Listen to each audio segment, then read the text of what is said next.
If you were to leave right now and get on a bike, what would be the first thing that came to mind? Would it be where you're going, or maybe how long it takes to get there? How about whether or not to put on a helmet? Biking has been increasing in popularity every year, and just like wearing a seatbelt in a car, wearing a helmet is very important. There aren't many laws regarding bikes and safety, but that doesn't mean that it shouldn't be taken seriously. Especially in areas like this, cyclists are everywhere. I have for you today some statistics on biking, as well as a personal account. There are reasons why people choose not to wear helmets, but there's more compelling evidence as to why you should. Let's begin by looking at bicycle owners. Every year, the amount of people who own a bike increases considerably. In places such as San Jose, California, it can increase up to 200%. Throughout the country, there are about 1.9 vehicles and 0.86 adult bicycles per household. Commuting by bike is beginning to become more popular. 95% of these commuters say that they ride because of health and fitness. Other reasons include helping the environment and saving money, especially with rising gas prices. So many people are focused on their fitness that they overlook their personal safety. Only 60% of bicycle owners also own a helmet, and of that 60%, only 43 stated that they wore it always, or almost always. That percentage drops to 35% when talking about ages 16 and older. 98% of the ones that decided to wear a helmet said the main reason was concerning safety. 98! That sounds great! But when you think about it, this is only 98% of the 35, of the 60, of the 86. And so that number shrinks and becomes only 18% of the US population thinking about their safety. So now, let's move on to why people should wear a helmet. When bike traffic increased, danger also increased. Biking accidents put more people in hospitals than any other sport. The most serious injuries are concerning the head, which can be prevented if you wear a helmet. In 2004, there's an estimated 151,024 head injuries from biking incidents.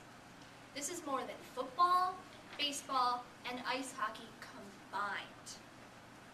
The majority of these hospitalized people were ages 5 to 14.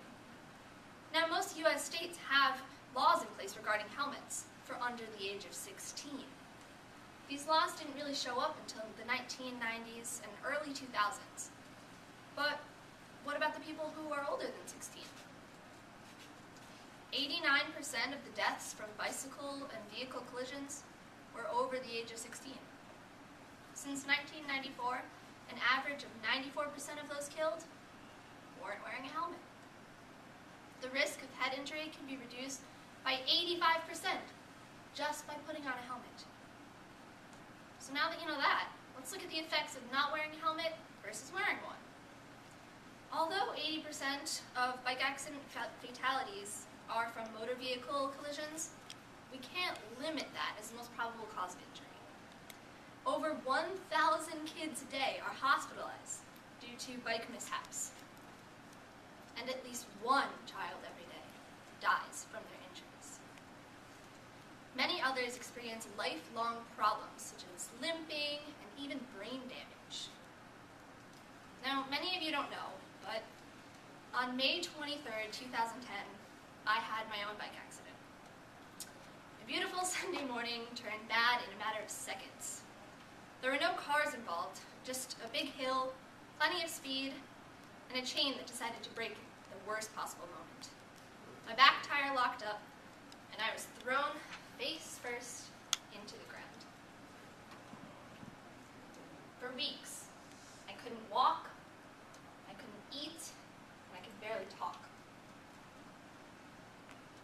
I went through over a year of different surgeries and living with missing teeth. I had to relearn how to walk, how to sing, and do many other things that used to come easy to me, but I powered through. here today is because of my helmet. If you can see, there's a big chunk missing out of this. It's protected right here. And I was told that if I were not wearing my helmet, I would have either been dead or stuck in a coma in Albany for months or longer.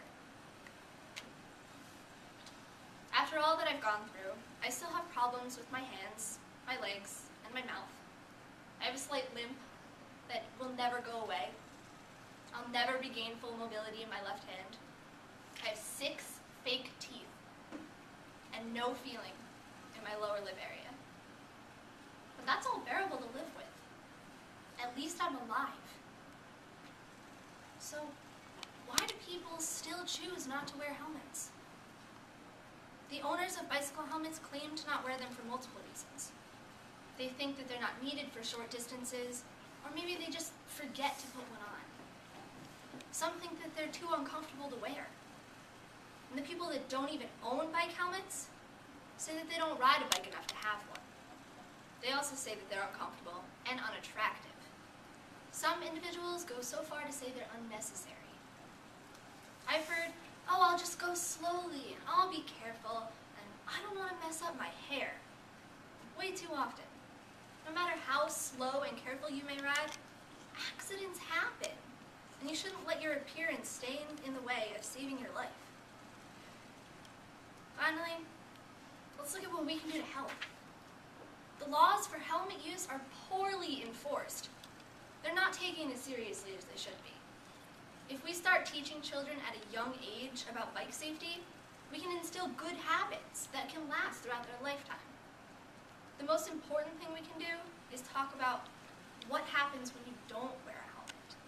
Many people are unaware, and a sudden realization can be life-changing.